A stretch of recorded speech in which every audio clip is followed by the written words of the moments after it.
अगला प्रश्न, y बराबर sec स्क्वायर एक्स, y बराबर tan स्क्वायर एक्स तथा कोटियां x बराबर -π/4 व x बराबर π/4 द्वारा परिबद्ध क्षेत्रफल आपको निकालना है। तो देखिए, मैं आपको एक हल्की सी बात बता देता हूँ। सेक स्क्वायर एक्स और टेन स्क्वायर एक्स की बातचीत चल रही है, आपको पता ही है अगर y बराबर x का ग्राफ ऐसा होता है तो एक्स स्क्वायर का कुछ ऐसा हो जाता है, लाइक दिस। मतलब जो भी है ग्राफ आपका वो फोल्ड हो जाता है, नेगेटिव साइड पर नहीं जाता है, ये अपन जानते हैं। ठीक है, y बराबर x का है इस तरीके से और y बराबर एक्स स्क्वायर का है इस तरीके से। इसी तरह से y बराबर टेन स्क्वायर एक्स और सेक स्क्वायर एक्स का भी ग्राफ आप बना सकते हो, नेगेटिव वाले पोर्शन को ऊपर की तरफ फोल्ड करके। तो देखो, जो सेक स्क्वायर एक्स है वो तो ऑलरेडी ऐसा ही होता है, ठीक है, सेक एक्स सॉरी। तो सेक स्क्वायर एक्स भी जब आप करोगे तो वो थोड़ी सी और ऊपर की वैल्यूज ले लेगा, लेकिन ग्राफ तो ऐसा ही रहेगा, ग्राफ का डिजाइन ऐसा ही रहेगा। जैसे सेक एक्स ये है तो सेक स्क्वायर एक्स थोड़ा यहाँ से स्टार्ट होकर के यूं चला जाएगा ऊपर, लेकिन ओवरऑल ग्राफ ऐसा ही रहने वाला है उसका। ठीक है, चलो ठीक है। टेन एक्स की बात करें तो टेन एक्स का ग्राफ आपको पता है इधर से ऐसा होता है और इधर से ऐसा होता है। अब ये जो नीचे गया है ये फोल्ड होकर के ऊपर चला जाएगा ऐसे। तो इस तरीके से आपको ten x, ten square x और सेक स्क्वायर एक्स का ग्राफ मिल जाएगा। अब मैं इसको अच्छे से बना देता हूँ एक बार। तो अगर ये सेक एक्स का ग्राफ है तो सेक स्क्वायर एक्स का ग्राफ ऐसा रहने वाला है, ऊपर की तरफ जाएगा क्योंकि 1 से बड़ी वैल्यू उसका स्क्वायर होगा तो और बड़ी होती चली जाएंगी। ठीक है, ये बन गया सेक स्क्वायर एक्स का ग्राफ। और जो टेन स्क्वायर एक्स का ग्राफ है वो ऐसा होता है, यहाँ से यूं, तो ये फोल्ड होकर के यूं चला जाएगा। So this is the graph of tan square x and sec square x, जो आपको एक के नीचे एक नजर आ रहे हैं। आपको इनका क्षेत्रफल निकालना है, इनके द्वारा परिबद्ध क्षेत्रफल निकालना है इन दो कोटियों के बीच, -π/4 से π/4। ये पूरा एरिया आपको निकालना है। तो कैसे करेंगे हम इसको सॉल्व? बहुत आसान हो गया। -π/4 से π/4, ऊपर है सेक स्क्वायर एक्स, नीचे है टेन स्क्वायर एक्स, और ये हो जाएगा dx। Sec square x minus tan square x तो 1 होता ही है, आपको पता ही है। तो -π/4 से π/4 आप इसका इंटीग्रेशन कर देंगे, यहां से आपका आंसर आ जाएगा π/2 वर्ग इकाई। ठीक है भाई, समझ में आया? तो यहाँ पर आपको कर्व स्केचिंग की नॉलेज होना बहुत ज़्यादा ज़रूरी है इस चैप्टर में, क्योंकि पूरे कैलकुलस का निचोड़ है ये चैप्टर। ठीक है, नेक्स्ट क्वेश्चन, y बराबर xe minus x square by 2 तथा उसके अनंत स्पर्शी के बीच का एरिया आपको निकालना है। अब ये क्वेश्चन अच्छा क्वेश्चन है, स्टार लगा दिया मैंने। क्यों अच्छा क्वेश्चन है? क्योंकि इसमें आपको ग्राफ बनाना पड़ेगा y बराबर x E minus x square by 2 का। तो जब मैं ग्राफ बना रहा हूं तो सबसे पहले मेरे दिमाग में क्या चीजें रहनी चाहिए मैं आपको बता देता हूं। जैसे आपने fx लिया, ध्यान से देखिएगा, बहुत स्लो जाऊंगा मैं। X E minus x square by 2, इसका ग्राफ बनाना सीख रहे हैं और आज के बाद कोशिश करेंगे कि इसके ग्राफ को हम याद रखें। ठीक है, सबसे पहली नज़र हमें हमारी जाती है इस चीज़ पर कि अगर मैं x को माइनस एक्स से रिप्लेस करूं तो आप देख सकते हो f ऑफ माइनस एक्स बराबर आएगा माइनस एक्स ई की power minus x square by 2, यानी कि माइनस एफ एक्स, यानी कि ये एक विषम फलन है। ठीक है,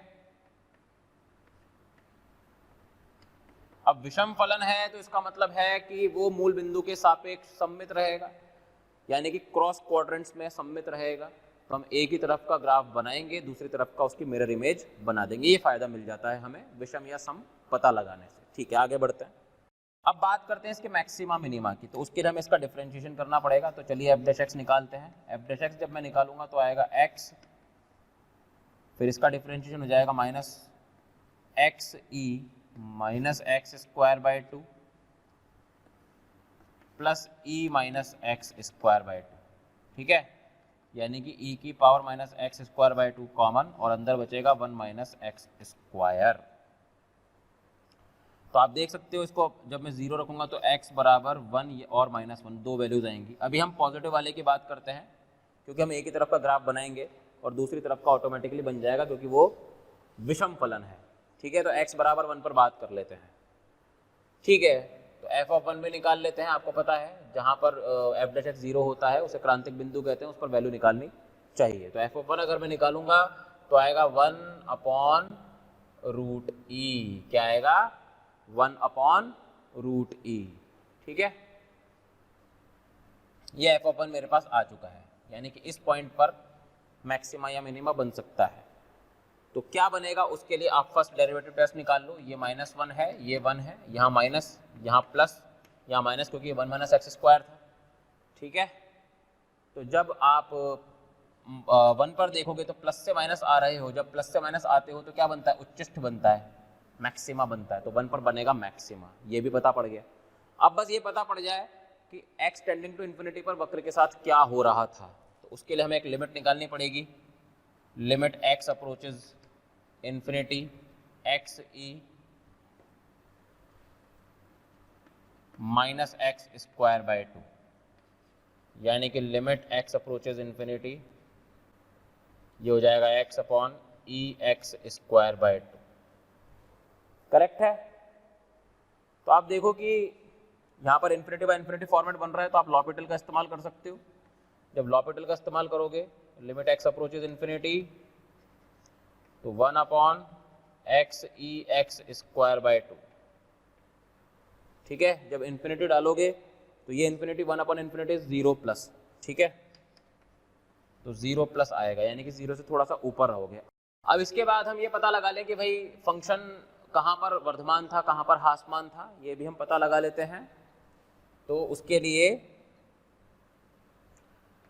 एफ डैश एक्स को हमने पॉजिटिव रखा, तो ई की power minus x square by two 1 minus x square positive आएगा। ये तो पॉजिटिव होता है, इसको हटा दो, तो एक्स स्क्वायर माइनस 1 नेगेटिव आएगा, यानी कि x बिलोंग्स टू -1 से 1। इस अंतराल में हमारा फलन वर्धमान रहने वाला है। ठीक है, अब इन सभी बातों के बाद हम लोग ग्राफ बनाने के लायक हो चुके हैं। चलिए ग्राफ बनाते हैं। तो ग्राफ कुछ इस प्रकार होगा इसका, देखिएगा 0 1 और ये वैल्यू है 1 अपॉन रूट ई, जैसा कि मैंने आपको बताया। तो ग्राफ कैसा बनेगा देखिए, आपको पता है -1 से 1 में वर्धमान था, तो ये 0 से 1 तक उठता हुआ आएगा ग्राफ। ठीक है, उठता हुआ आया, फिर गिर जाएगा, क्योंकि उसके बाद आसमान, और फिर इन्फिनिटी तक जाएगा, लेकिन 0 प्लस, तो छू नहीं पाएगा। और क्योंकि फलन विषम था तो पीछे भी इसी तरीके से जाएगा।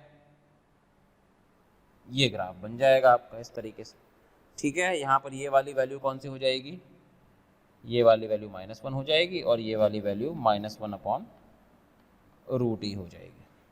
ठीक है, अब आपको क्षेत्रफल निकालना है एसिम्प्टोट्स द्वारा, मतलब कि आपको जो क्षेत्रफल निकालना है वो एक तो ये है पूरा, क्योंकि एसिम्प्टोट x अक्ष है इसकी, और एक ये वाला क्षेत्रफल है। तो अपन एक तरफ का क्षेत्रफल निकाल कर उसका डबल कर देते हैं। ठीक है, तो हमारा एरिया क्या आ जाएगा भाई? 2 टाइम्स 0 से इन्फिनिटी dx। अब हमें इसका इंटीग्रेशन करना है, तो इसके इंटीग्रेशन के लिए मैंने क्या करा, -x² को सबसे पहले t रख दिया, -x² को मैंने t रखा, तो ये हो जाएगा -x dx is equal to dt। ठीक है, minus x d x is equal to d t हो जाएगा। अच्छा, अब देखिए लिमिट चेंज कर देते हैं, तो आप देख सकते हो यहाँ पर आ जाएगा माइनस टू, जीरो पर ये जीरो ही रहेगा, इन्फिनिटी पर माइनस इन्फिनिटी हो जाएगा, यहाँ पर चला गया डी टी और ई के ऊपर आ गया टी, तो ई की पावर टी डी टी आ रहा है। ठीक है, माइनस को एडजस्ट करते हैं तो ये हो जाएगा माइनस इन्फिनिटी से जीरो ई की power T D T, that is twice E की पावर टी माइनस इन्फिनिटी से जीरो, तो ये हो जाएगा ट्वाइस ई की पावर जीरो माइनस ई की पावर माइनस इन्फिनिटी, तो ये हो जाएगा 2 times 1 minus zero, so your answer is 2 वर्ग इकाई यानी कि 2 स्क्वायर यूनिट्स। अगला प्रश्न है, दाईं तरफ y x प्लस वाई बराबर 2 जो कि एक सरल रेखा है, बाईं तरफ परवलय y बराबर एक्स स्क्वायर तथा नीचे x अक्ष के द्वारा परिबद्ध एरिया आपको निकालना है। कहने का मतलब अगर मैं ग्राफ बनाऊं तो ये तो y बराबर एक्स स्क्वायर का ग्राफ है, ठीक है, ओके, और x प्लस वाई बराबर 2 जो सरल रेखा है वो कुछ ऐसे बनाई जा सकती है, 2, 0, 0, 0। अब ये दोनों टकराए कहाँ पर, इस पॉइंट को भी निकाल लेते हैं, तो उसके लिए हमें सॉल्व करना पड़ेगा। तो देखो रेखा x प्लस वाई बराबर 2 में y बराबर एक्स स्क्वायर डाल देते हैं, तो ये हो जाएगा x प्लस 2 x माइनस 1, यहां से आ जाएगा x बराबर माइनस 2 और 1, करेक्ट है। तो यानी कि ये जो पॉइंट है भाई साहब ये 1, 0 है और ये हो जाएगा 1, 1, ठीक है, इसके कोऑर्डिनेट्स हो गए। अब हमें जो एरिया निकालना है वो क्या है, अब देखो आप दाईं तरफ रेखा, बाईं तरफ परवलय और नीचे एक्स अक्ष, यानी कि हमारा जो एरिया जो हमें निकालना है वो और कुछ नहीं है, वो ये है जो आप देख सकते हो। अब ये एरिया हमें निकालना है, इसको निकालने के लिए क्या करेंगे, देखिए 0 से 1 तक तो हम इंटीग्रेट कर देते हैं परवलय को, प्लस उसमें ये जो ट्रायंगल बना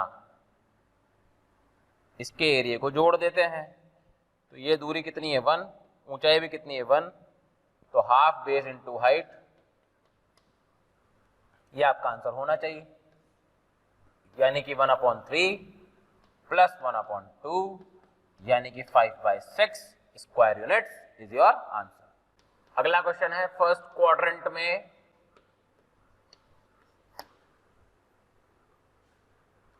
वक्र ऊपर से वक्र y बराबर √x, नीचे से x अक्ष तथा रेखा y बराबर x माइनस 3 द्वारा परिबद्ध एरिया हमें निकालना है। तो देखिए इस क्वेश्चन में क्या मतलब है इसकी लाइन का, स्पेशली नीचे वाली लाइन, नीचे से x अक्ष तथा रेखा y बराबर x माइनस 3, ये आपको तब समझ में आएगी जब आप इसका ग्राफ बनाओगे। तो देखिए y बराबर √x का ग्राफ अगर मैं बनाऊं तो वो तो ये हो जाएगा, ठीक है, और y बराबर x माइनस 3 का अगर मैं बनाऊं तो ये 3, 0 और 0, 3 से गुजरने वाली लाइन होगी इस तरीके से। अब आपको ये एरिया निकालना है, एरिया क्या है मैं आपको बता देता हूं। थैंक यू वेरी मच इतना प्यार देने के लिए। हज़ारों बच्चे हमारे वीडियोस देख रहे हैं और लाभान्वित हो रहे हैं। हम रिक्वेस्ट करते हैं कि डिस्क्रिप्शन में जो लिंक दिए गए हैं आप उन पर क्लिक करें और अपना एनरोलमेंट सुनिश्चित करें। जिन बच्चों को डाउट सॉल्विंग और स्टडी मटेरियल चाहिए वो भी उस लिंक पर क्लिक करके प्रीमियम कोर्स के लिए रजिस्टर कर सकते हैं। ऊपर से तो ये वक्र रहेगा, नीचे से एक्स अक्ष तथा रेखा, मतलब कि आपको ये पूरा एरिया निकालना है। समझ गए आप? मान लो ये कोई पॉइंट P है और ये कोई x की वैल्यू है k, ठीक है, मुझे नहीं पता k क्या है, वो अपन निकाल सकते हैं दोनों वक्रों को सॉल्व करके, और ये है 0। तो आपको जो एरिया निकालना है वो है ये पूरा शेडेड पोर्शन, आपको दिख ही रहा है। तो नीचे x अक्ष भी आ रहा है यहाँ तक 3 तक, और 3 के बाद रेखा आ रही है, इसलिए वहां पर लिखा है नीचे से x अक्ष तथा रेखा y बराबर x-3 द्वारा परिबद्ध। समझ में आया आपको? तो अब अपन को ये एरिया कैसे निकालेंगे, अपन को एक एरिया कैसे मिलेगा वो अपन देखते हैं। अगर मैं 0 से लेकर k तक इंटीग्रेट कर दूं पूरा, 0 से लेकर k तक पूरा इंटीग्रेट कर दो √x dx, तो इससे आप क्या समझते हो? इसका मतलब है कि आपके पास 0 से लेकर k तक का ये पूरा एरिया आ गया। पूरा एरिया मतलब ये वाला पूरा एरिया आ गया, पूरा दिख रहा है आपको। लेकिन आपको तो येलो वाला चाहिए था, तो उसके लिए आपको इस ट्राइंगल के एरिया को, ये ट्राइंगल का एरिया दिख रहा होगा आपको, इस ट्राइंगल के एरिया को आपको माइनस करना पड़ेगा उस एरिया में से, ठीक है। तो अपन इस ट्राइंगल का नाम दे देते हैं, इसको मान लेते हैं A, इसको मान लेते हैं B, k,0, ठीक है। तो अपन ट्राइंगल PAB के एरिया को इसमें से माइनस कर देंगे, तो minus area of triangle PAB, ये आपका आंसर होगा, ठीक है। k कैसे निकालना है आप निकाल ही सकते हो, सॉल्व कर सकते हो, ठीक है। तो अगला क्वेश्चन आपके सामने है, सरल रेखाओं x + 2y + 5, x - 3y + 5 और x² + y² बराबर 25 द्वारा परिबद्ध आपको एरिया निकालना है।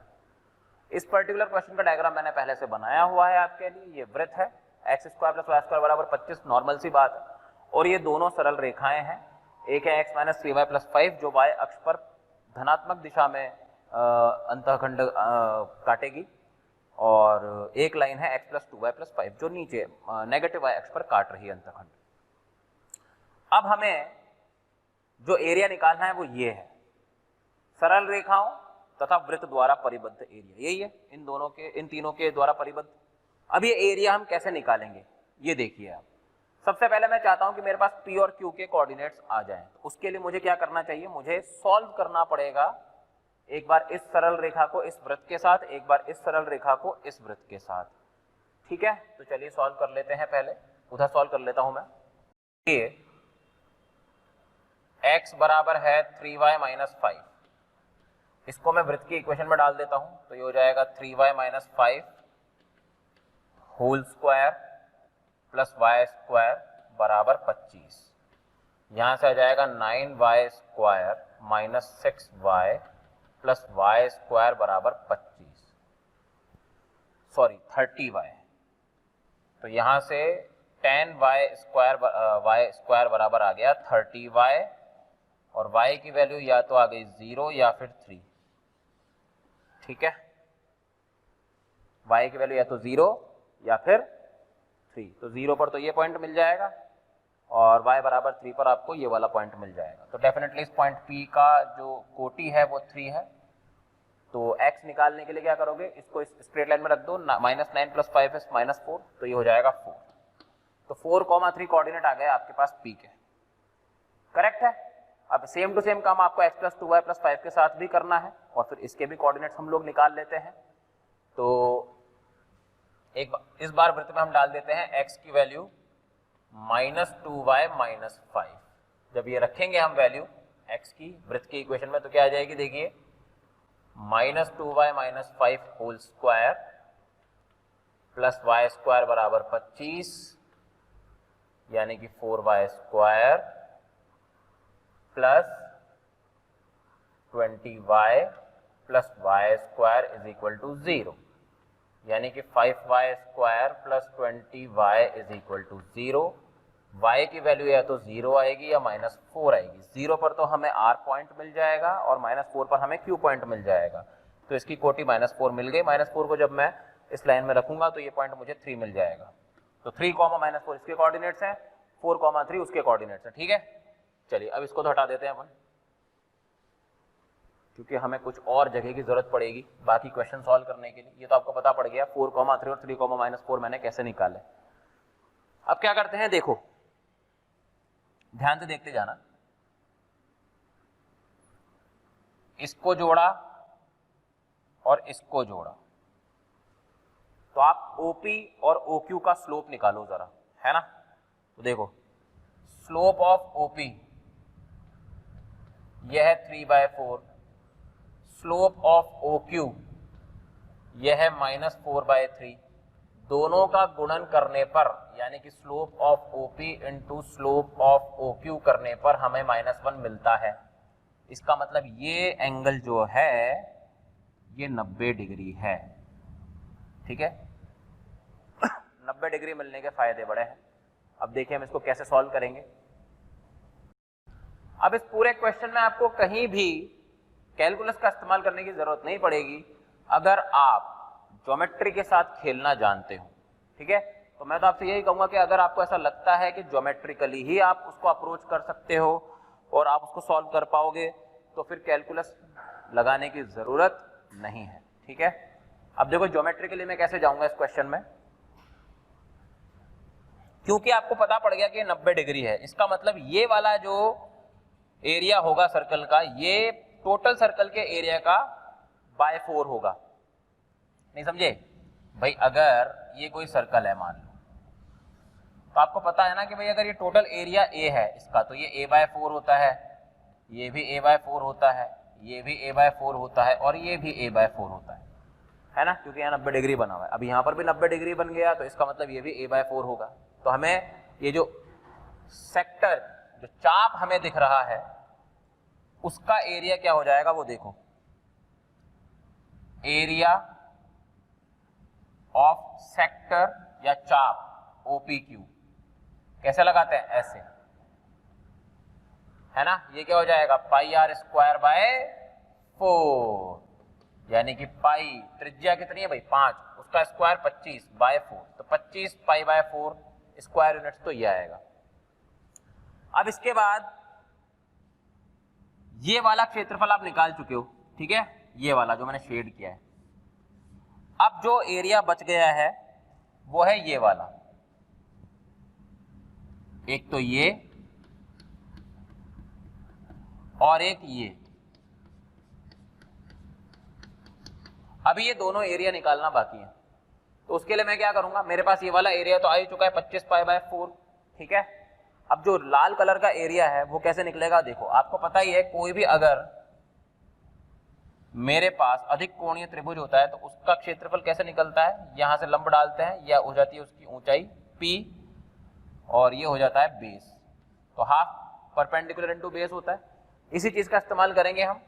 और अब ये वाला ट्राइंगल देखो, ट्राइंगल OPR, ट्राइंगल OPR दिख रहा है आपको, OPR, इसमें अगर मैं यहां से एक लंब डाल दूं तो इस लंब की ऊंचाई कितनी होगी, 3 होगी, दिख रहा है।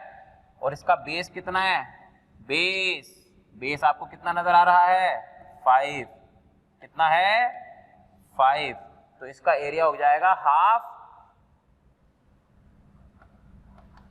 Base into height, 5 into 3 that is 15/2, एक तो ये आ गया। इसी तरह ट्राइंगल OQR को देखो, ट्राइंगल OQR, जब ट्राइंगल OQR को देखोगे तो देखिए इसमें भी सेम बात है।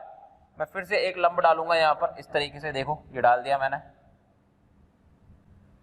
इस लंब की लंबाई कितनी है 4, कितनी है 4, क्योंकि कोऑर्डिनेट है -4 उसका, ठीक है। और बेस तो वही है 5, तो इसका एरिया कितना हो जाएगा, हाफ 5 इंटू 4 दैट इज 10। तो टोटल एरिया आपका कितना हो जाएगा, जो टोटल रिक्वायर्ड एरिया है वो कितना हो जाएगा, देखिए रिक्वायर्ड एरिया हो गया 25 π/4 प्लस 15/2 प्लस 10, जिसको आप सॉल्व कर ही लोगे, कोई बड़ी बात नहीं है। एक बार फिर से मैं रिपीट कर देता हूं, मैंने पहले डायग्राम बनाया, इन दोनों पॉइंट्स के कोऑर्डिनेट्स निकाले, निर्देशांक निकाले, फिर मैंने देखा कैलकुलस की तो जरूरत ही नहीं पड़ेगी, ज्योमेट्रिकली अपन इसको सॉल्व कर सकते हैं। तो एक बार फिर से मैं आपको एक क्वेश्चन समझा देता हूं। अपन ने आंसर निकाल दिया है। क्या हुआ, सबसे पहले मैंने वृत्त बनाया, दोनों सरल रेखाएं बनाई। उसने बोला था सरल रेखाओं और वृत्त द्वारा परिबद्ध आपको एरिया निकालना है। तो मैंने पहले इन दोनों पॉइंट्स के कोऑर्डिनेट्स निकाले।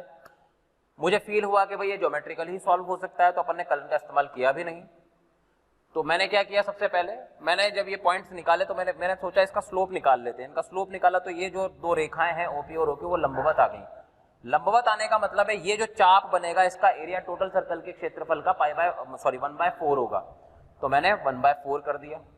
उसके बाद मुझे जो बचा हुआ रेड कलर का एरिया है वो और निकालना था, है ना, टुकड़ों में मैंने निकाला। इसका एरिया निकालने के लिए मैंने यहां से लंब डाला, तो इस त्रिभुज का क्षेत्रफल क्या होगा, हाफ लंब इंटू आधार। इसी तरीके से हाफ लंब इंटू आधार नीचे वाले ट्रायंगल के लिए कर दिया और सबको मैंने ऐड कर दिया। ये मेरा आंसर है। कुछ स्टैंडर्ड एरियाज जो आपको याद रखने हैं, ठीक है, स्टैंडर्ड एरियाज टू रिमेंबर।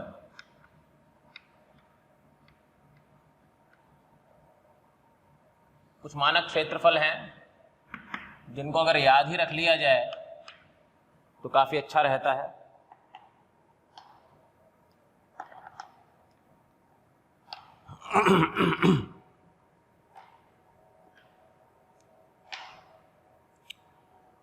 इसमें सबसे पहले है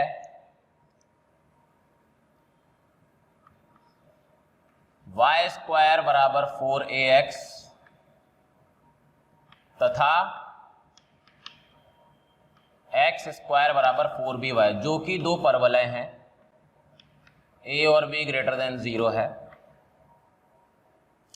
इनके मध्य का क्षेत्रफल क्या होगा। तो इसके लिए अपन ने क्या किया, इन दोनों को बनाया। ये तो y² बराबर 4ax है और ये x² बराबर 4by है। तो आप देख सकते हो इस पॉइंट पर ये टकराते हैं, किसी पॉइंट P पर, और एक ओरिजिन पर टकराता है, ठीक है। तो सबसे पहला काम है कि हम ये पॉइंट P निकाल लें और हमें करना क्या है, हमें क्षेत्रफल निकालना है कहाँ का, ये वाला एरिया। ये दिख रहा है आपको, ये शेडेड पोर्शन का एरिया हमें निकालना है। तो पहले पॉइंट P हम निकाल लेते हैं। पॉइंट P को निकालना बहुत आसान है। आप क्या कीजिए, ये जो x² is equal to 4by है, इसमें इसका स्क्वायर कीजिए। तो x की पावर 4 16b² y² आएगा। ये जो y² आया है वहां पर आप दूसरे वक्र की वैल्यू पुट कर दीजिए, दैट इज 4ax, है ना। यहां से x कॉमन आएगा, आपके पास बचेगा x³ माइनस 64 टाइम्स ab²। तो यहां से x की वैल्यू एक तो 0 आएगी, जो कि आनी ही थी क्योंकि आपको दिख ही रहा है कि 0 पर भी टकरा रहे हैं, और दूसरी वैल्यू जो है वो आएगी x³ is equals to 64 ab² से, जो हो जाएगा x 4ab² की पावर 1/3। तो ये है पॉइंट P का एब्सिसा यानी कि भुज। तो इस पॉइंट का एब्सिसा हमें मिल गया है। y कुछ भी हो उसकी जरूरत हमें नहीं पड़ेगी। अब हमें एरिया निकालना है, तो हम 0 से 4ab² की पावर 1/3 तक इसको इंटीग्रेट करेंगे और आंसर निकालेंगे। तो देखिए, रिक्वायर्ड एरिया, जो क्षेत्रफल आपको चाहिए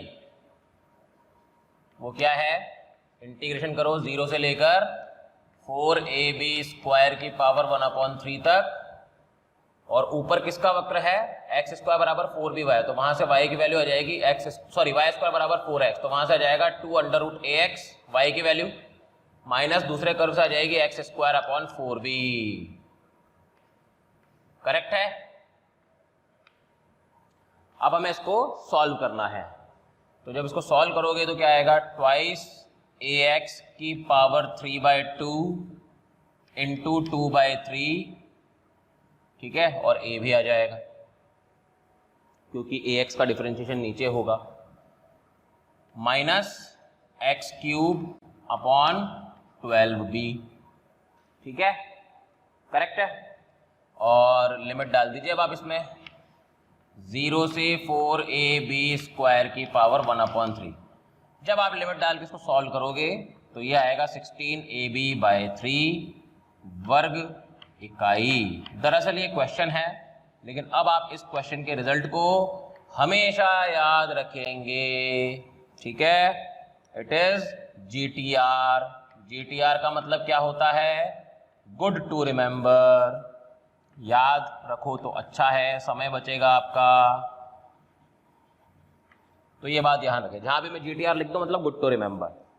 तो ये आपका पहला रिजल्ट था। अब अपन आगे बढ़ेंगे सेकंड रिजल्ट की तरफ। इसको कॉपी कर लेंगे आप। जो सेकंड रिजल्ट है वो है y² बराबर 4ax तथा y बराबर mx। कोई सरल रेखा है, y बराबर mx का मतलब है कि वो मूल बिंदु से जाती है। इन दोनों के मध्य क्षेत्रफल हमें निकालना है। एक बार फिर से ग्राफ बना लेते हैं हम लोग। तो ये है y² बराबर 4ax और ये है वो स्ट्रेट लाइन। अब यहां पर जो क्षेत्रफल बना वो कौन सा है? वो ये है, ये नजर आ ही रहा है आपको। हमें ये निकालना है ओरिजिन से स्टार्ट करके, लेकिन उसके लिए फिर से हमें ये पॉइंट P तो निकालना ही पड़ेगा। इस पॉइंट P को कैसे निकालेंगे वो देखिए। इस पॉइंट P को निकालने के लिए y² बराबर 4ax जो है, इसमें मैं y की वैल्यू mx डाल देता हूं, तो ये हो जाएगा m² बराबर 4ax। प्यारे बच्चों, हमें कमेंट्स में हजारों बच्चे रोजाना ये बोलते हैं कि सर ये वाला चैप्टर पढ़ाएं या वो वाला चैप्टर का वीडियो डालें। तो हम उन बच्चों से रिक्वेस्टफुल मैनर में ये कहना चाहते हैं कि आप हमारे यूट्यूब चैनल पर जाएं और बेल आइकन को हिट करें। ऐसा हम इसलिए कह रहे हैं क्योंकि जिन वीडियोस की आप लोग डिमांड कर रहे हैं वो हमने ऑलरेडी हमारी चैनल पर डाले हुए हैं। तो हम रिक्वेस्ट करेंगे कि आप हमारी चैनल पर जाएं और वीडियोस देखें। x को मैं कॉमन निकाल लेता हूं, ये हो जाएगा m² minus 4a is equal to 0। यहां से एक x की वैल्यू तो 0 आएगी ही और दूसरी x की वैल्यू क्या आ जाएगी? 4a/m²। यही P की भुज है। तो P की भुज हमें पता पड़ गई है, भुज की ही जरूरत थी हमें। तो ये हो गया 4a/m², y1 मान लीजिए। अब हमें 0 से 4a/m² तक इंटीग्रेट करना है, तो हमारा एरिया हमें मिल जाएगा। तो रिक्वायर्ड एरिया, जो एरिया आपको चाहिए, रिक्वायर्ड एरिया वो क्या है? 0 से लेकर 4a/m² और इंटीग्रेट कर दीजिए। ऊपर परवलय है तो twice √a into √x minus mx dx। Correct. ये हो जाएगा 2√a इंटू 2/3 x की पावर 3/2 माइनस mx²/2। लिमिट हो गई 0 से लेकर 4a/m² and your answer would be 8a²/3m³ वर्ग इकाई after putting the limits. So this is also the GTR portion जो आपको याद रखना चाहिए, ठीक है। तो परवलय और सरल रेखा के बीच का छायांकित क्षेत्रफल 8a²/3m³ होता है, स्टैंडर्ड पैराबोला है। और दो परवलय y² बराबर 4ax और x² बराबर 4by के बारे में भी मैंने आपको बताया 16ab/3। अब इस पर बेस्ड क्वेश्चंस कैसे होते हैं वो अपन देख लेते हैं। जैसे कि मान लीजिए हमें क्वेश्चन दिया हुआ है कि फाइंड एरिया या क्षेत्रफल ज्ञात करें किसके किसके मध्य? पहला y बराबर √x और x बराबर √y। अब ध्यान से देखिएगा कैसे अपन इसको सॉल्व कर रहे हैं। तो हमें दे रखा है y बराबर √x और x बराबर √y। स्क्वायर करेंगे तो ये हो जाएगा y² बराबर x और ये हो जाएगा x² बराबर y। अगर मैं इसको कंपेयर करूं y² बराबर 4ax से और इसको कंपेयर करूं x² बराबर 4by से, तो आप देख सकते हो मेरे पास जो a की वैल्यू होगी वो 1/4 आएगी, जो b की वैल्यू होगी वो भी 1/4 आएगी। अब ये दोनों परवलय हैं, इनके बीच में जो छायांकित क्षेत्रफल होता है उसका रिजल्ट मुझे पता रहता है। वो रिजल्ट क्या होता है? वो रिजल्ट होता है 16ab/3। याद रहे ये एरिया है इसलिए हमेशा पॉजिटिव साइन के साथ ही लिखा जाएगा। तो यहां से हो जाएगा 16 × 1/4 × 1/4 × 1/3 यानी कि 1/3 वर्ग इकाई। ये आपका आंसर हो गया सीधा। तो इस रिजल्ट को याद रखने के फायदे तो बहुत हैं, स्पेशली जेईई मेन टाइप के एग्जाम्स में जहां पर आपको टाइम सेविंग बुरी तरीके से करना पड़ता है, वहां पर ये टेक्निक बहुत काम आने वाली है। और एयूसी का एक क्वेश्चन तो पक्का आएगा ही। ठीक है, अगला क्वेश्चन देखो, जो सेकंड पार्ट है इस क्वेश्चन का वो है y² बराबर x और y बराबर 3x। मान लो हमें ये दे रखा है y² बराबर x और y बराबर 3x, इनके बीच में छायांकित क्षेत्रफल हमें निकालना है। तो आप देखिए कंपेयर करेंगे जब आप इसको y² बराबर 4ax से और इसको जब कंपेयर करेंगे y बराबर mx से, तो डेफिनेटली आपको पता पड़ जाएगा कि a की वैल्यू क्या थी। a की वैल्यू थी 1/4, m की वैल्यू थी 3 और जो क्षेत्रफल होता है आपको पता है 8a² / 3m³ होता है। a की वैल्यू कितनी है 1/4, इसका स्क्वायर करोगे तो 1/16 हो जाएगा और यहाँ 3 × 3⁻3। ठीक है, तो ये हो जाएगा 1/81 × 2 दैट इज 1/162 वर्ग इकाई। ये आपका आंसर हो जाएगा। इसके बाद आते हैं इसके थर्ड पार्ट पे। थर्ड पार्ट है y² बराबर x एंड x बराबर mod y। अब हमें ये वाला क्षेत्रफल ज्ञात करना है। अब इसका ग्राफ बनाते हैं। चलो, जब आप इसका ग्राफ बनाओगे तो y² बराबर x तो ऐसा ही बनेगा और x बराबर mod y कैसा बनेगा, ये दो स्ट्रेट लाइंस आएंगी। समझ रहे हो? आपको जो क्षेत्रफल निकालना है वो कौन सा है, आपका क्षेत्रफल ये है, एक तो ये वाला और एक ये वाला। अब क्योंकि आपने रिजल्ट याद कर रखा है तो आप इसको बहुत आसानी से कर सकते हो। एक तरफ के एरिया का रिजल्ट होता है 8a² / 3m³। ठीक है, अच्छा यहाँ पर y² बराबर x है, मैंने गलती से स्क्वायर नहीं लगाया, आप लगा लीजिए। तो y² बराबर x और x बराबर mod y के बीच में जो एरिया बाउंडेड है वो हमें निकालना है। अब देखो, एक तरफ के एरिया का रिजल्ट होता है क्या 8a² / 3m³, लेकिन अगर हमें नीचे वाला भी निकालना है तो उसको 2 टाइम्स करना पड़ेगा क्योंकि सिमेट्रिक फिगर है, जितना ऊपर बनेगा उतना ही नीचे बनेगा। ठीक है, तो ये हो गया 16 टाइम्स a²। a² का मतलब a की वैल्यू कितनी है यहाँ पर 1/4, उसका स्क्वायर करोगे तो 1/16/3। स्लोप की वैल्यू है कितनी 1, इस वाली लाइन की 1 ही है तो 1 का क्यूब कर दीजिए, तो ये हो जाएगा 1/3 वर्ग इकाई। ये आपका रिजल्ट हो गया। ठीक है, नेक्स्ट क्वेश्चन,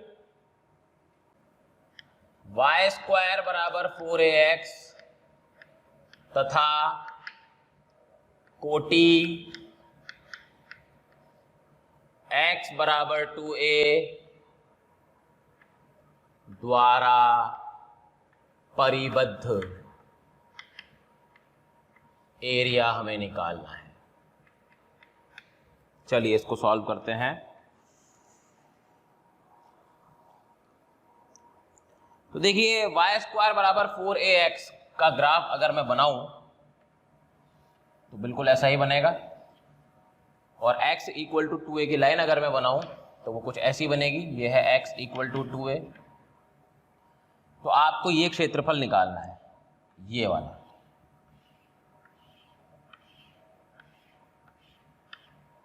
ये वाला क्षेत्रफल निकालना है।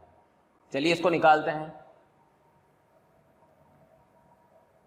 उसके पहले हमें एक बार अगर ये पॉइंट पता पड़ जाए P तो मजा आ जाएगा। ठीक है, क्योंकि सिमेट्रिक फिगर है, ऊपर वाले का एरिया निकाल के हम डबल कर देंगे तो हमें बस P की जरूरत है। तो उसके लिए हम क्या करेंगे, वाई स्क्वायर बराबर 4ax में x की वैल्यू हम 2a डाल देते हैं, तो ये हो जाएगा y square is equal to 8a square. यहां से y आ जाएगा 2√2a, प्लस माइनस में आएगा तो एक ऊपर आ जाएगा एक नीचे आ जाएगा। नीचे वाले पॉइंट की हमें जरूरत नहीं है, इसलिए हम प्लस वाले को लेंगे। तो इसकी कोटि तो मुझे पता पड़ गई 2√2a है, और भुज तो मुझे पता ही था पहले से 2a, ठीक है। और नीचे वाले पॉइंट के कोऑर्डिनेट्स भी मैं लिख ही देता हूं, ये हो जाएगा 2a माइनस 2√2a।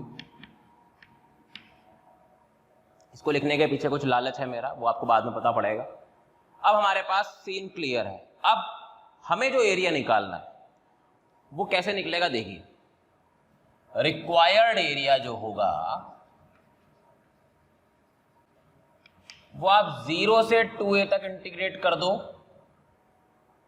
परवलय को, यानी कि 2√a√x को, और इसका दुगना कर दीजिए। ये आपका एरिया होगा, क्योंकि इससे ऊपर वाला और नीचे वाला दोनों आ जाएंगे।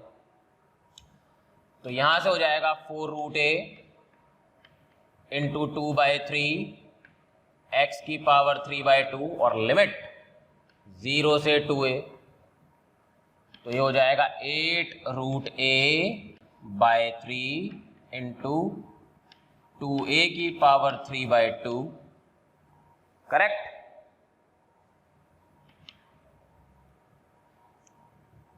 यानी कि 16√2 हो गया, एक तो 16√2/3 और a की पावर हाफ और a की पावर 3/2 जोड़ करके a स्क्वायर हो जाएंगे। 16√2/3 a स्क्वायर वर्ग इकाई आपका आंसर आया है यहां पर, करेक्ट है। अब देखो, अब मैंने ये p और q कोऑर्डिनेट्स क्यों लिखे थे वो आपको अभी पता लगने वाला है। वैसे तो एक तो यही है कि भाई p को लिखने के पीछे रीजन यही था कि हमें इंटीग्रेट तो करना ही पड़ेगा, लेकिन एक और लॉजिक है यहाँ पर ज्योमेट्री से जुड़ा हुआ, जो मैं आपको बताना चाहता हूँ। जैसे कि अगर मैं यहाँ पर इसको इससे कनेक्ट कर दूं और इसको इससे कनेक्ट कर दूं, तो PQRS आपको एक चतुर्भुज नजर आएगा। इसका एरिया अगर अपन निकालना चाहें तो कैसे निकाल सकते हैं, आपको पता है कि ये जो लंबाई है ये तो 2a है, ये जो है ये 2√2a है, ये भी अगर लंबाई के तौर पर देखा जाए तो 2√2a है, तो ये जो टोटल है ये टोटल हो जाएगी 4√2a। तो अगर मुझे इस चतुर्भुज PQRS का एरिया निकालना है ना, PQRS का क्षेत्रफल अगर मुझे निकालना है एरिया, तो वो आएगा 2a गुणा 4√2a, यानी कि 8√2a स्क्वायर। अब 8√2a स्क्वायर का इसमें क्या रोल है वो देखो।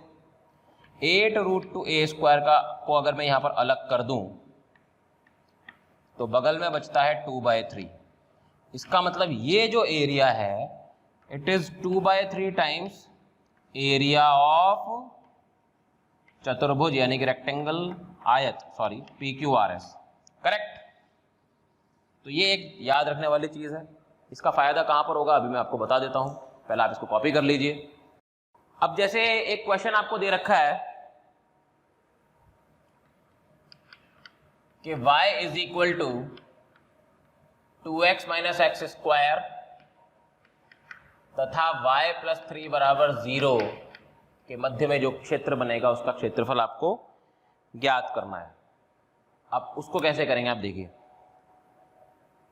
सबसे पहले तो मैं इस परवलय को सही करने की कोशिश करता हूं। एक्स स्क्वायर माइनस 2x किया मैंने, ये हो गया y minus x square minus 2x plus 1 minus 1, तो यहाँ हो जाएगा y minus 1 is equals to minus x minus 1 का होल स्क्वायर, यानी कि x माइनस 1 का होल स्क्वायर बराबर माइनस y माइनस 1। अगर मैं इसको कंपेयर करूं तो ये हो जाएगा एक्स स्क्वायर बराबर माइनस 4ay और इसके शीर्ष होंगे 1,1, यानी कि 1,1 से घूमेगा ये परवलय और एक्स स्क्वायर बराबर -4ay के डिजाइन का होगा। उससे पहले एक छोटी सी बात तो हमें देख ही लेनी चाहिए कि x बराबर 0 पर y 0 है। x बराबर 0 पर y 0 मतलब ये मूल बिंदु से जाने वाला है।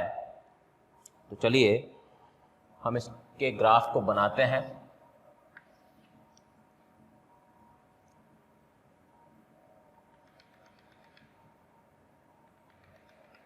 भाई 1,1 पर ये घूमेगा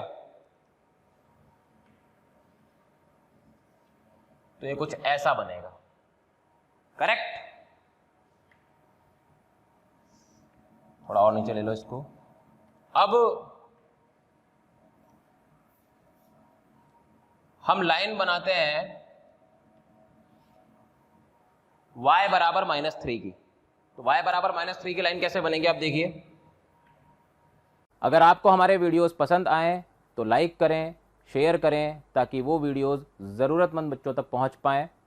और आपके द्वारा दिए गए प्यार और स्नेह से मोशन की पूरी टीम बहुत मोटिवेटेड फील कर रही है और आपके लिए और अच्छे से अच्छा काम करने की कोशिश कर रही है। y बराबर -3 की लाइन लगभग ऐसे बनेगी। यह है y बराबर -3, ठीक है। और ये वाली लाइन कौन सी है? ये वाली लाइन है y बराबर 1 की लाइन, जहां पर ये परवलय टच कर रहा है, ठीक है। अब जो पिछला क्वेश्चन था उसका मैं अगर इसमें रेफरेंस लेना चाहूं तो आपको जो क्षेत्रफल निकालना है वो कैसे, वो क्या होगा वो आपको पता लग जाएगा। अभी देखिए,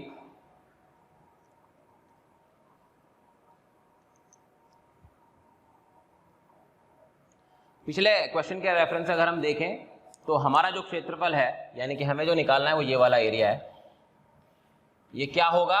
ये 2/3 टाइम्स होगा किस रेक्टेंगल के एरिया का? इस वाले रेक्टेंगल के एरिया का। जब मैं इसको जोड़ दूंगा यहां पर, देखो आप, मैंने इसको इससे जोड़ा, इसको इससे जोड़ा। अब ये जो रेक्टेंगल बना येलो कलर में, ठीक है, नाम दे देते हैं अपन इसको ABCD। इसका जो एरिया होगा उसका 2/3 गुना आपका ये क्षेत्रफल होगा। यही तो यूज है उसका। अब ये क्वेश्चन बहुत आसान हो गया, कलन की जरूरत ही नहीं है, ज्योमेट्री से अपन सॉल्व कर देंगे इसको। बस अपन को पता पड़ जाए एक बार कि ये वाला पॉइंट और ये वाला पॉइंट कौन सा है।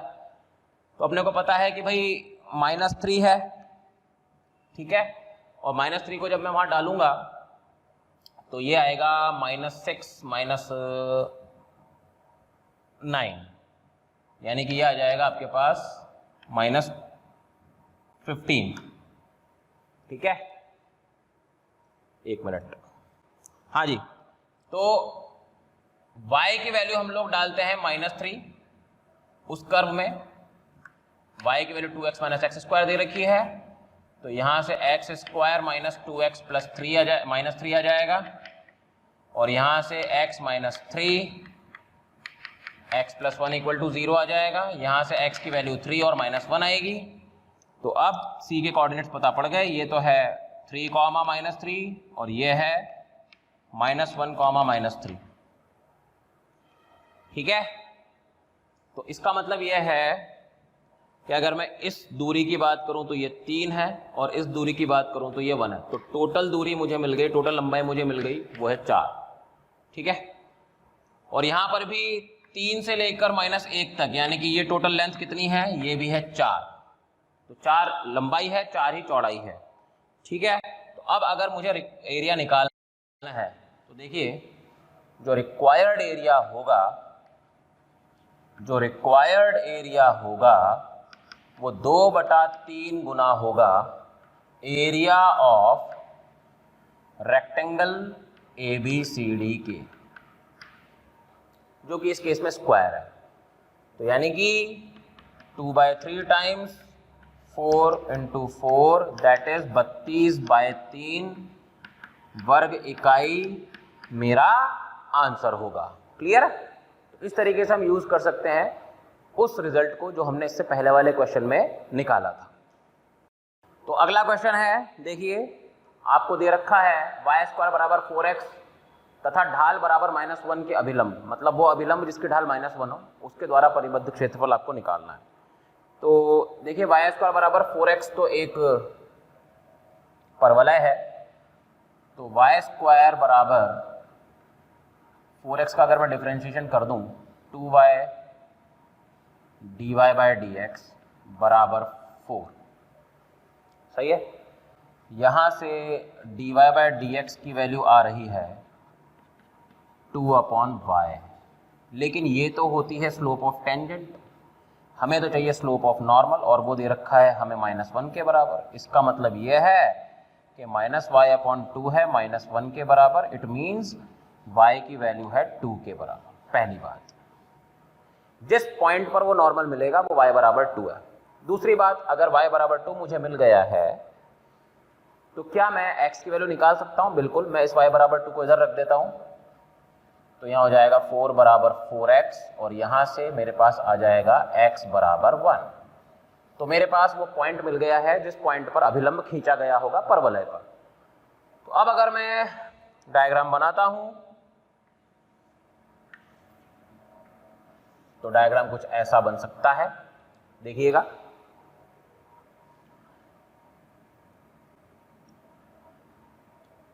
ये पॉइंट है 1,2 जहां पर कि वो अभिलंब खींचा गया होगा, और ये ऐसे ऐसे आ रहा है,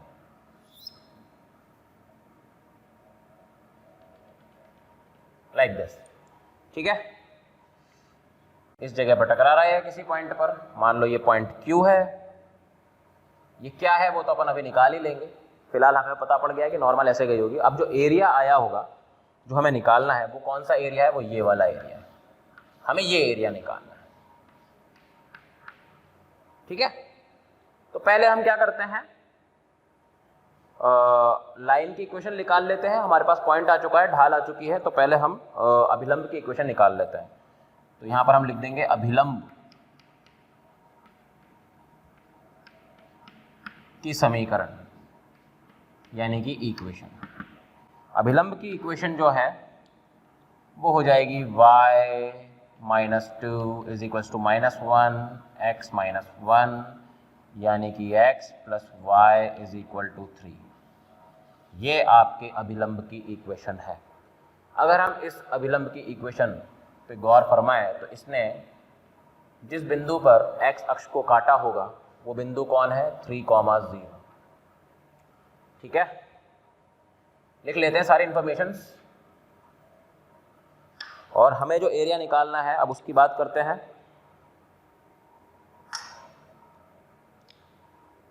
उसके पहले हमें ये वाला पॉइंट निकालना पड़ेगा। तो मैंने क्या करा, इसको लिया, y की वैल्यू को निकाला जो कि थी 3 - x, और इसको मैंने y स्क्वायर बराबर 4x में रख दिया। तो 3 - x का whole square is equal to 4x, यानी कि x square - 6x plus 9 - 4x is equal to 0, यानी कि x square - 10x plus 9 is equal to 0।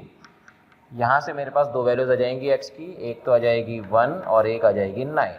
1 तो ऑलरेडी है, 9 Q को मिल जाएगी, तो ये हो जाएगा 9,6, क्योंकि लाइन में जब x बराबर 9 डालोगे तो y की वैल्यू -6 आ जाएगी, सॉरी -6।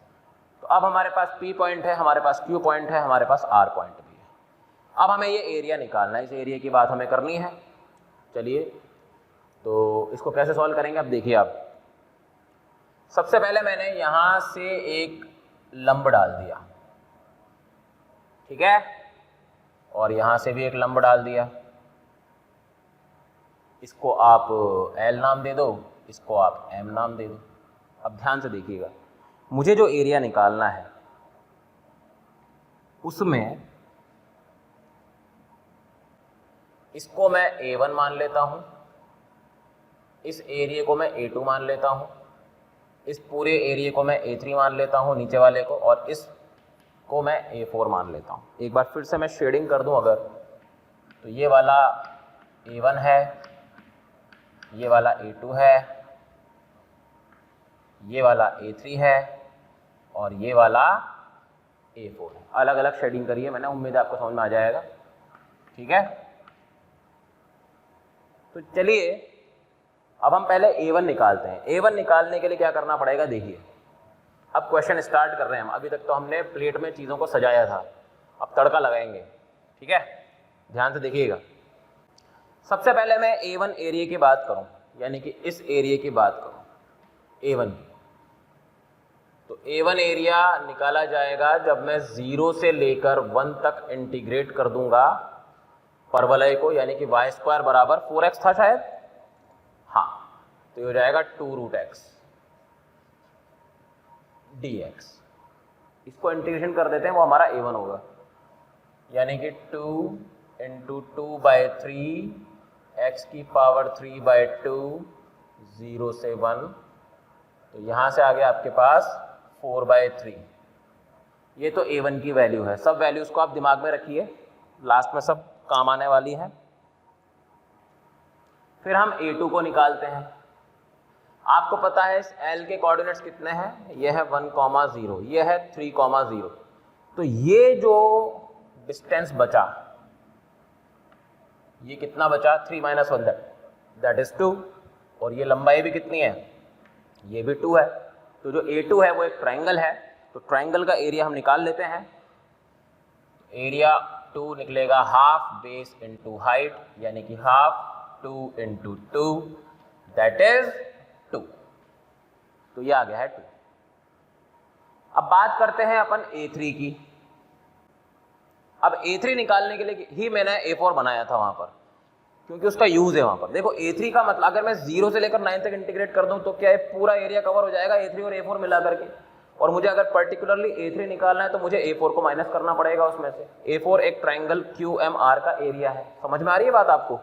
तो अपन क्या करते हैं कि जो A3 का एरिया है वो क्या होगा, देखो A3 का मतलब है 0 से लेकर 9 तक आप पहले तो इंटीग्रेट कर दो, ठीक है, 0 से लेकर 9 तक इंटीग्रेट कर दो, और परवलय लेना है आपको, क्योंकि परवलय द्वारा छायांकित एरिया होगा, ये वाला एरिया की बात हो रही है, ये वाला एरिया, ठीक है। इस पूरे को निकालने के लिए 0 से 9 तक इंटीग्रेट करना ही पड़ेगा। उसमें से फिर मैं ये ट्रायंगल का एरिया माइनस कर दूंगा, तो मेरे पास प्योर A3 आ जाएगा। करेक्ट, यही सोच है मेरी। तो अब इस सोच के साथ अपन आगे बढ़ते हैं। तो A3 है 0 से 9, परवलय है 2√x dx, क्योंकि वक्र x अक्ष के नीचे है तो इस पर मॉड लगाएंगे, क्योंकि नेगेटिव ही आने वाली है इंटीग्रेशन, एरिया निकालना है तो पॉजिटिव करना पड़ेगा। और माइनस कर देते हैं अपन A4, ठीक है, माइनस कर देते हैं A4, तो ये हो जाएगा 2 × 2/3 x की पावर 3/2 लिमिट 0 से 9 मॉड्यूलस के अंदर माइनस A4 है। अब देखो इस वाले m के कोऑर्डिनेट से 9,0, ओके, तो ये कितना हो जाएगा भाई, ये 6 हो जाएगा, और ये कितना है, ये भी 6 है, ठीक है। तो एरिया कितना हो जाएगा A4 का, हाफ इंटू 6 × 6, करेक्ट। तो अब इस पे लिमिट डालेंगे तो हो जाएगा 4/3 × 3 का क्यूब माइनस 18, जो कि हो जाएगा 10, या इसको ऐसे लिख सकते हैं, 3 से इसको काट दो भाई, तो कितना हो जाएगा 36 - 18 इज इक्वल टू 18। ये 18 आया है, वो 4/3 आया है, वो 2 आया है। तो हमारा जो एरिया है वो है A1 + A2 + A3। Required area is equal to A1 + A2 + A3, यानी कि 4/3 + 2 + 18, यानी कि 4 + 6 + 54/3, यानी कि 64/3 वर्ग इकाई। ये है आपका आंसर इस पर्टिकुलर क्वेश्चन का। एक बार फिर से मैं रिपीट कर रहा हूं, ध्यान से देखिए। y² बराबर 4x दे रखा था, उस पर एक अभिलंब दे रखी थी, उस अभिलंब, वो अभिलंब किस पॉइंट पर था वो मैंने निकाला 1,2, वो दोबारा परवलय को कहां पर टकराए वो मैंने निकाला 9, -6, और एक पॉइंट मैंने R निकाल लिया जहां पर वो x अक्ष को क्रॉस कर रही थी। फिर मैंने आपके सामने 4 एरिया दिखाया आपको, A1, A2, A3, A4। A4 की जरूरत क्यों पड़ी वो मैंने आपको बताया। अब मुझे जो शेडेड एरिया निकालना था, उस शेडेड एरिया के लिए मैंने क्या करा, A1 को A1 को निकालने के लिए 0 से लेकर 1 तक इंटीग्रेट किया। A2 एक ट्रायंगल का एरिया था। A3 निकालने के लिए मुझे A4 की जरूरत पड़ी, तो मैंने इस पूरे वक्र का समाकलन किया और उसमें से इस ट्रायंगल के एरिया को माइनस कर दिया, तो मेरे पास A3 आ गया। और अब मैंने क्या करा, A1 + A2 + A3 कर दिया, तो मेरा काम हो गया। ठीक है, लेकिन इसी पर्टिकुलर क्वेश्चन को मैं एक और तरीके से कर सकता हूं, सामने देखिए मैं बताता हूं। अब इसी क्वेश्चन की टेक्निक 2 देखिए, जो थोड़ी सी कंपैरेटिवली आसान है। इसमें अपन ने क्या करना है, देखिए मैंने फिर से आरेख बनाया इस तरीके से।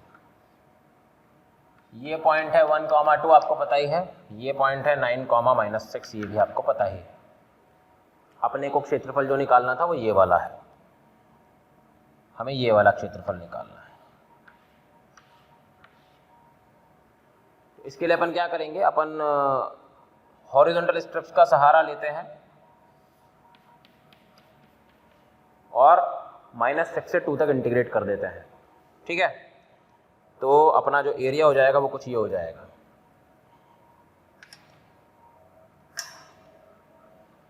-6 से 2 तक इंटीग्रेट करेंगे अपन।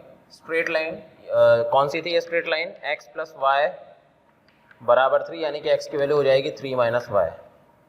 तो 3 - y माइनस परवलय था y² = 4x, यानी कि x हो जाएगा y² / 4। तो -y² / 4 करना है हमें और इसका इंटीग्रेशन कर देना है। खत्म हो गया क्वेश्चन यहीं पर। तो 3y - y² / 2 -y³ / 12, इस पर लिमिट डालनी है -6 से 2 and your answer would be again 64/3। Correct, बहुत ही सिंपल हो गया अभी क्वेश्चन। तो आपको देखना है कि कौन सा तरीका आपको सूट कर रहा है वहां पर, उसी हिसाब से आपको चलना भी है। ठीक है बच्चों, अगर आपको इस टॉपिक का वीडियो अच्छा लगा और आप पूरा चैप्टर पढ़ना चाहते हैं तो आज ही कॉल करें 1800 2121 799।